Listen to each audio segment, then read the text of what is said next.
Hallo zusammen und willkommen zurück. Wir sind jetzt hier mit Seventh Continent, einem Spiel von Serious Pulp, und neben mir sitzt Bruno, der uns das Ganze vorstellt.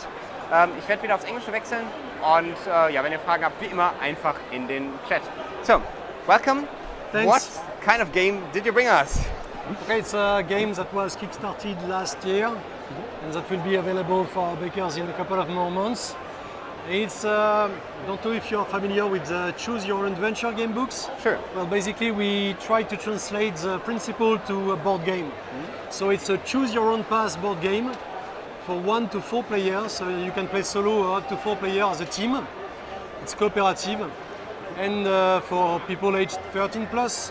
And it's a game, each scenario, if you want, is going to last between 10 to 15 hours for one game. But we have a saving system, just like in video games, that allows you to stop playing when you want. It takes 20 seconds to save the game, and then the day after, when you want to keep on your journey, you can reload the game, 20 more seconds, and you're good to go where you left the day before. Okay, great. Let's maybe look at the close-up. Yeah. To have a better view. Yeah, this is a quick setup. I'll just push this over a little bit. Yeah, the game, this is still a prototype, but the minis are the final ones. And the game takes place in the beginning of the 20th century. You are a famous explorer coming back from the first expedition on the newly discovered 7th continent, which is a continent between Jules Verne and Lovecraft. Okay. So you came home and you realize you are cursed. Basically, you are sick and your older companions, they start disappearing. So you need to go back to the 7th continent with not much on you, just carrying your old satchel and journal. Okay. And yeah, this is it. And you are going to find a way, you try to find a way to get rid of this curse. And actually, there are 4 curses in the base box. And they look like, let me just find one. Okay, this one is a voracious goddess. So it's a gloomy idol that haunts your nights, and you need to find a way to get rid of this card. If you manage, after several hours of play, to get rid of this card, you win the game. Okay? So, to do so, you are going to, well, you'll start on this location, for instance. Every curse will tell you where to begin the adventure, and you will put random events on near the terrain tile where you stand.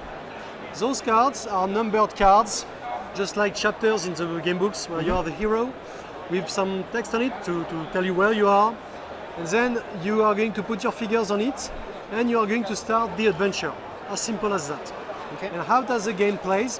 Well, on each turn, one character is going to perform an action. And there are lots of action in the game. You can hunt, you can move, you can swim, you can craft things, make fire, rest, etc., etc. There are about 35 actions in the game. Is there like a summary sheet? Yeah, there is a game help with this. And you don't need to understand every icon. You just, if you don't know what an icon means, you just go to the player head to see what it means. But you cannot perform all actions at once. We are not in a role-playing game, though it looks like it. You can perform actions that are available on your terrain card, and the events that are related to the area where you belong, where you are. So for instance, if I want to go visit this cliff, this mountain, I will perform the go visit action here, and I'm going to spend some energy, the blue action cards, to do this. So I have an action deck in which I put all my action cards at the beginning of the game plus the curse cards. And I am going to perform the action, therefore I must pay the cost of the action. Basically, it's the energy I have to spend to do it. So I will draw 1 card or more and reveal it, and I will determine whether the action is successful or not. And this action actually requires no success, because there is a 0 in the star, golden star, but some actions, especially those who are more difficult, will require success. Okay. So before performing an action, you have to choose how many cards you draw. You must draw at least 1 card, but I could have drawn more cards. Because the more cards you draw, the more success you will get. And the more success you get, especially because you just need to find the right card, okay, like this one, you can also combine half success to form new full stars. that will be taken into account. The more success you get, the more successful your action will be. And then you are to keep one blue hand card, they are skill cards, with you for later in the game, and discard the other cards. So the more cards you draw, the more successful you are. But when this deck is empty, now problems are going to happen. Okay. Because when all this deck is empty, you will reshuffle the discard pile and draw from the discard pile. And if you draw one curse card, like the one I showed you previously with the skull, game over. Okay. Okay? So it's a natural timer, basically. Yes, So you have to find food by hunting or fishing to get food that will allow you to perform the heat action. And the heat action, for instance, this is an object, meat crustacean. It allows you to perform the heat action. Okay. And the consequence of this action is to take 3 cards from the discard and bring them back into the action deck. 6 cards if you have made fire before and can cook your meat. Okay. So this is about exploring this continent and surviving until you find a way to get rid of this curse. And you mentioned before that the numbers lead me to different locations. So is it one story that I play with this game, or could I mix it up and play it again and it's always a different story? Okay. Each scenario has a unique way to be resolved, and each way is very different from one another. And in the game, you have those random events. They are always related to a special area to be. Therefore, when you are in an underground dungeon, for instance, you won't have a tornado in it because that wouldn't happen in real life. So every event is related. For instance, if I do this action, I will flip this card, and there I find a spiky couch I can use to help me play music or fight. Okay. Okay. And if I do this one, this is a mandatory action. There are weaverfish everywhere, and I must avoid them. Okay. So I have to do this action and get 1 success. So I must decide now how many cards I'm going to draw. 1 would not be enough, most likely, so I would draw 2 cards. Successful, because I had 2 success. So I apply this consequence and discard this card. Okay. Then once the random event is gone, I can put a card in play where it was.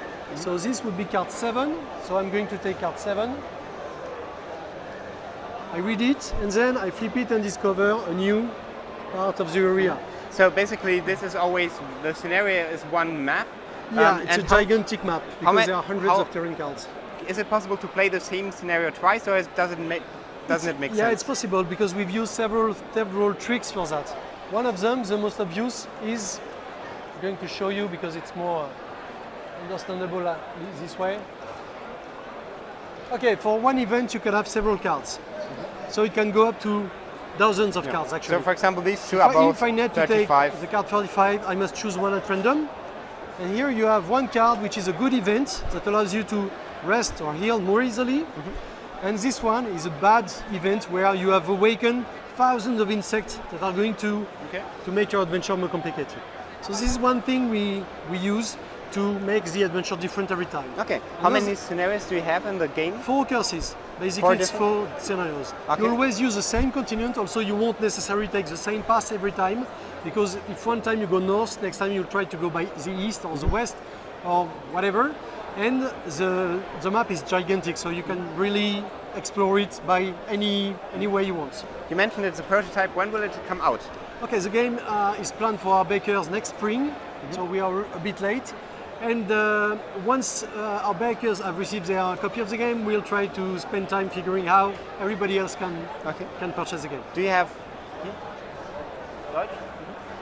Will there be a German version? Well, we don't know that yet. But as I said, we focus on the French and English versions that was on Kickstarter. But language also is something we'll take care once the game is delivered. Okay. And we'll try to make because you German people have so long words. That's right. We have to make sure it fits. Yeah. But if it does, which I'm confident with, German would be a reasonable option as a third language for the game. And what's the price for this? Okay, the price on Kickstarter for the base box. The base box alone is 962 cards. So it's a lot. And the price on Kickstarter was 59 euros. And the retail price, if retail happens, would be around 69 euros, most likely. Okay. If someone is here on the fair, where can they find you? We are in all 7. It's booth F121. The game's not available for purchase because the campaign is over, but you can demo it there and see the final components, especially the minis and the final box. And you can also stay tuned on our website www.theseventhcontinent.com on the Kickstarter page of the project. Great, thank you. Thanks a lot. Dann gehen wir jetzt gleich nochmal kurz in die Umbaupause und sehen uns dann wieder mit dem nächsten Spiel. Bis dann. Ja, thank you. Thank you.